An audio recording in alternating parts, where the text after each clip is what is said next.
Sometimes wide and peaceful, sometimes narrow and wild, the Nile is a living artery which cuts through half of the African continent. Here it ends a wild run through the high plateau of Central Africa. It must travel 6,000 kilometers before running into the Mediterranean. The Nile often changes names during the course of its voyage. Here in Uganda, it is called Nile Victoria for a brief stretch. Winding tranquilly for several dozen kilometers, it encounters a narrow bottleneck, a necessary point of passage, Murchison Falls.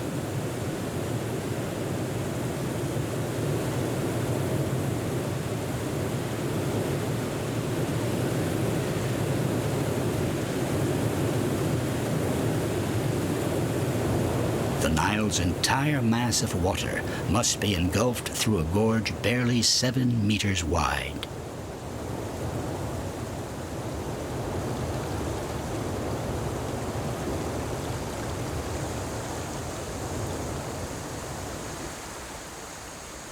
Several kilometers down the way, it regains its ease and peaceful rhythm. Beware of still water, goes the proverb. Here, one is wary of what is lying still in these waters. Seldom showing itself, it is feared and respected by all of its neighbors. The Africans call it Master of the River. Crocodilus niloticus, its Latin name, is the largest of its species, measuring 3 to 5 meters in length. The ancestors of the saurians were already present during the golden era of the reptiles and outlived the dinosaurs. 200 million years of evolution with little change. The crocodiles have inherited most of their ancestral characteristics, particularly their invincible bony plating.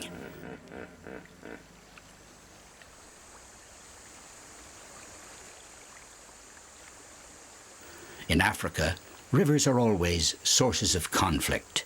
Here the tension began about 3 weeks ago, when the females laid their eggs on the banks. There are about 60 days of incubation left. For the females, this means 60 more days of fasting as they spend their time surveying the nest. In any case, tensions and conflicts do not prevent them from living a long life.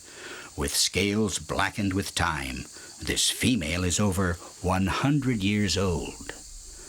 This grande dame shares the bank with a young lass, a 30-year-old female. Contrary to appearances, females do not incubate their eggs. The eggs lay at rest in the cool depths of a hole dug for the purpose, where the temperature stays between 30 and 35 degrees Celsius. Once this task is completed, all that is left to do is wait. Waiting, but always with an eye open. The female must keep watch on her eggs, never slackening her vigilance. It is the only way to protect them from audacious and sly predators.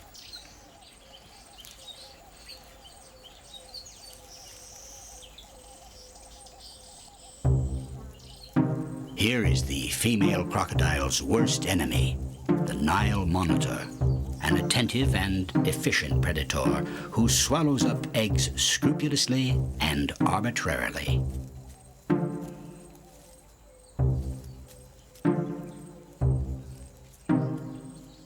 This tiny Nile monitor of 1.5 meters, distant cousin of the Komodo dragon, is in the habit of waiting for dawn to break into action. This one has just finished its morning sunbathing. A gulp of water, and it will be ready to go hunting.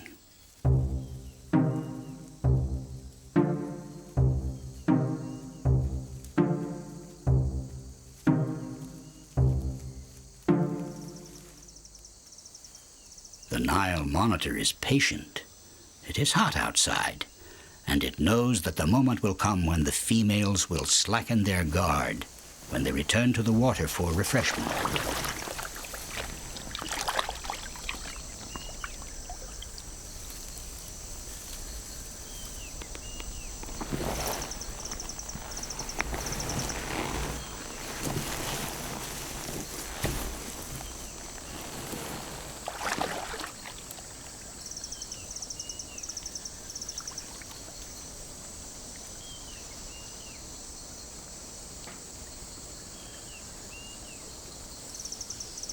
First, a quick scan of the territory to define the perimeters of the search.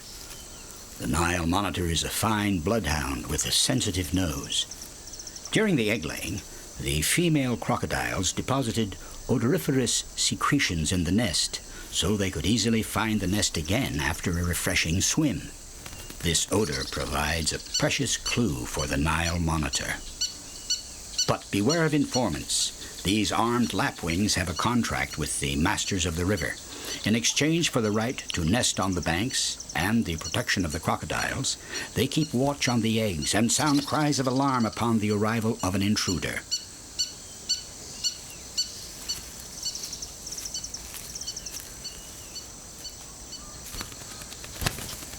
The kingfishers take their role of lookout so seriously that they take turns nosediving at the Nile monitor to peck him with their beaks.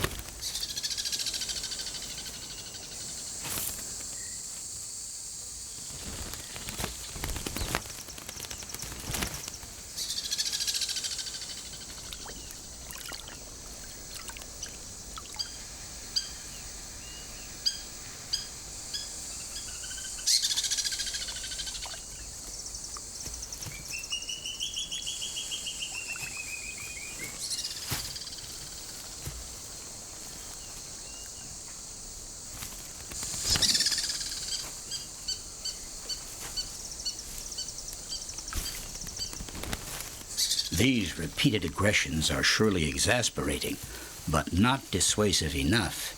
The Nile monitor continues its search. Only the arrival of a crocodile could make this enemy scatter.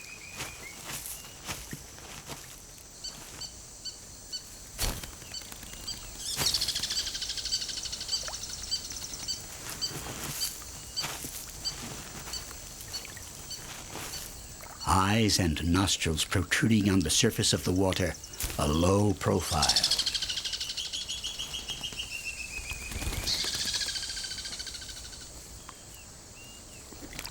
Discretion, the other strong point of the crocodile. No one ever sees it approaching. 2 pairs of nostrils are better than 1 when it comes to finding eggs on such a vast beach. Continuing their search, the 2 Nile monitors gather and devour all the carcasses they find along the way, not suspecting a thing.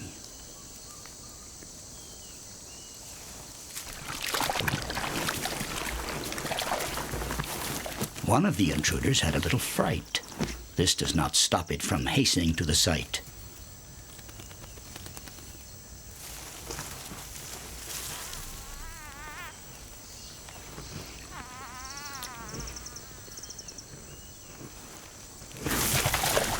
The surprise was enormous for the second intruder. In 3 strides, the female crocodile hoisted her 900 kilograms up onto the bank. But the Nile monitor is a quick creature. Sure of its own agility, it refuses to scatter. Once it is on the scent of eggs, the Nile monitor is not one to renounce. The eggs are quite close by, buried somewhere, but where? A few old shells are strewn about, making it all the more exciting. The centenarian female has returned to her watch. She does not make the least effort to chase away this insolent creature, knowing that her presence alone is enough to dissuade it.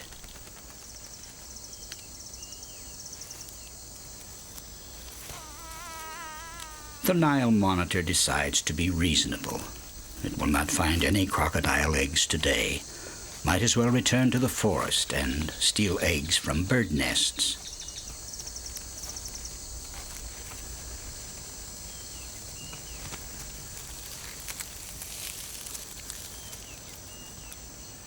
It is generally believed that crocodiles adore laying lazily in the sun. In fact, as with all cold-blooded animals, they need an external heat source to raise their body temperature, which must be maintained at 26 degrees Celsius. This requires constantly alternating between sunbathing and refreshing swims. When the heat becomes too intense and nobody feels like moving, all they need do is open their mouths to cool off. The exposure of mucous membranes to the sun facilitates the cooling process through evaporation.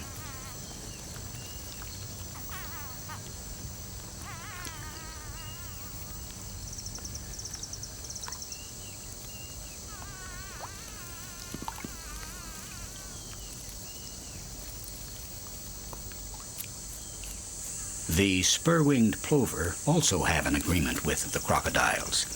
As they groom and bathe, they survey the surroundings.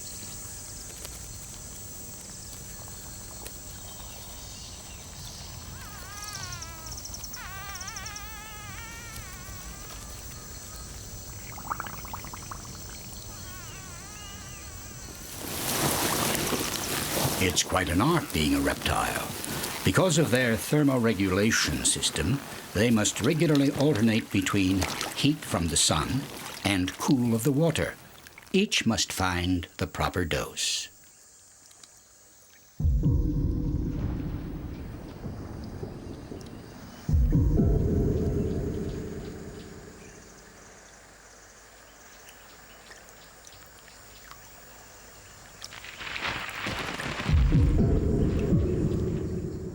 This rolling thunder announces a crucial event for all of the inhabitants of the river and its banks, the rainy season.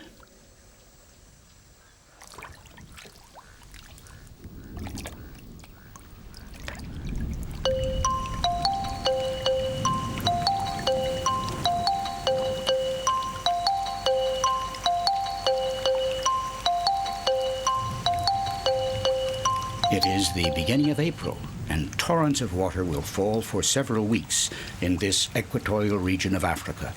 The Nile widens at a phenomenal rate.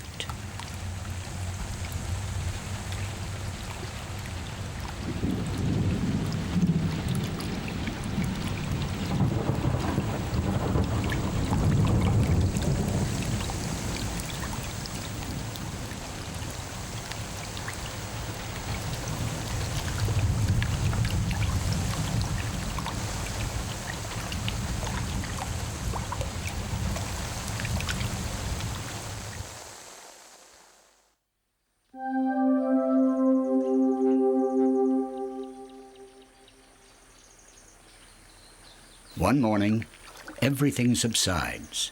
The water stops as quickly as it came, leaving fish stranded in tiny ponds of water. Fishing has never been this easy for the tufted heron and the Egyptian geese.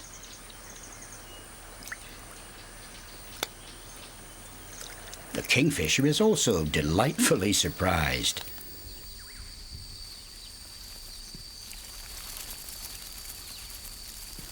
Even those enormous fish, the perch of the Nile, were caught by the surprise of the sudden subsidence. This particular one, stranded on a sandbar, arouses much greed, especially among the famished female crocodiles still waiting for their eggs to hatch.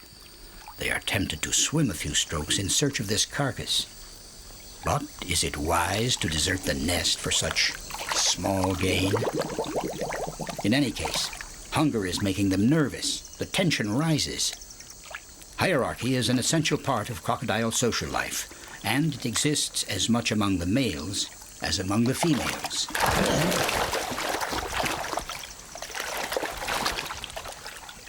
In order to avoid mortal combat, they settle conflict using body language with postures of submission and intimidation.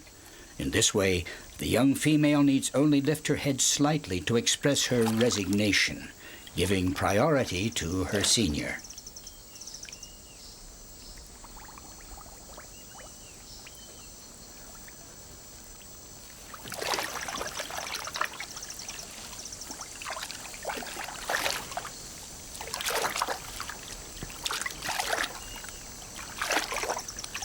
The crocodiles of the Nile are very fond of the perch, which can weigh up to 60 kilograms.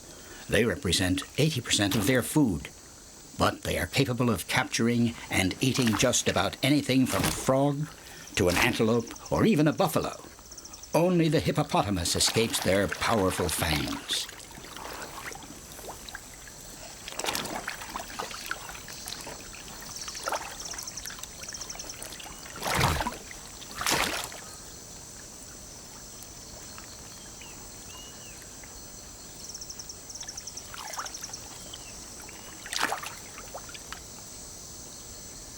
The other female refuses to be left behind.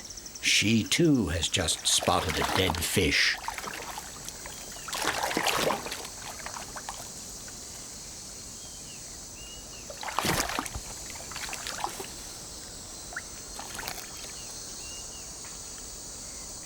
One fish, even 2 or 3, seems a bit meager for such a mastodon.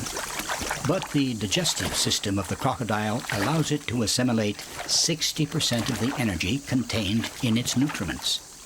Consuming a minimum of energy to maintain the desired body temperature, its caloric reserves go a long way.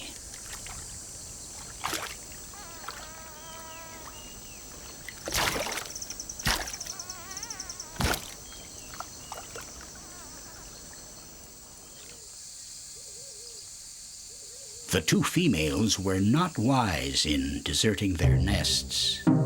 The Nile monitor has returned, only this time it has decided not to leave empty-handed.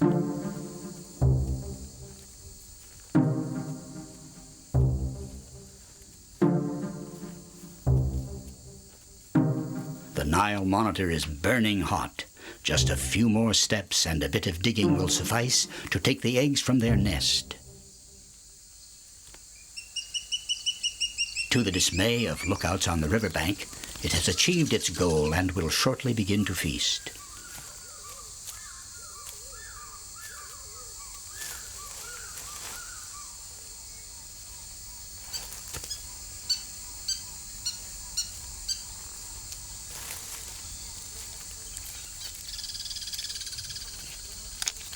The Nile monitor is the only saurian to open its throat wide enough to swallow prey which seem much too large. It is estimated that the Nile monitors are responsible for 50% of the destruction of crocodile eggs.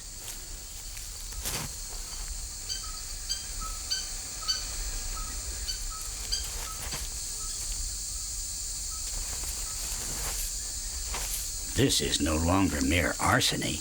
It is a veritable carnage. The Nile monitor is capable of devouring an entire clutch of eggs in less than an hour. The lapwings can sing away, but there is no one to chase away the pillager. The female crocodiles are also in the middle of satiating their hunger. Unaware of the events taking place on the bank, they continue to plow the river in search of perch.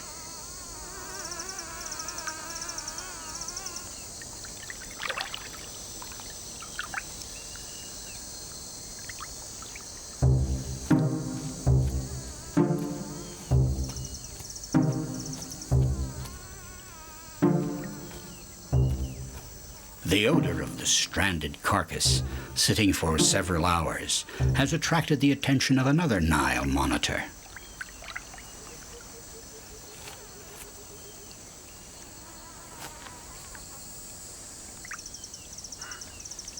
Above all a scavenger, the Nile monitor can ingurgitate any edible finding. Even so, this one is a little big, and someone else is already eyeing it.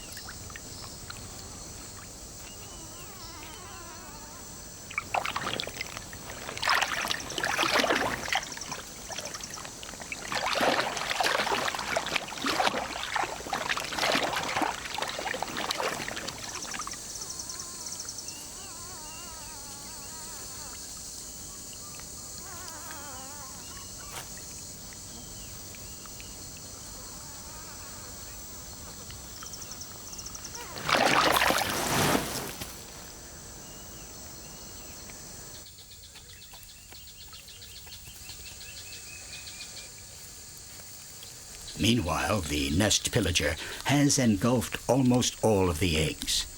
The indignation has reached its limit with the lapwings. Their cries of alert have finally been heard. The female returns towards her nest, abandoning all other concerns, but at her own pace.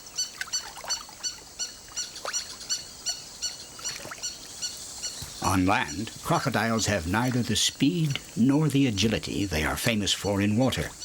In urgent need, they can gallop at 20 kilometers per hour. But they easily lose their balance and resort to a means of locomotion better adapted to their morphology. The young female, alerted by the cries of the lapwings, is unable to arrive any faster to the site in order to save her clutch of eggs. Luckily, the crocodiles of the Nile are particularly prolific. A female can produce between 60 and 80 eggs per year. The perpetuation of the species is assured, even if only one of the thousands of eggs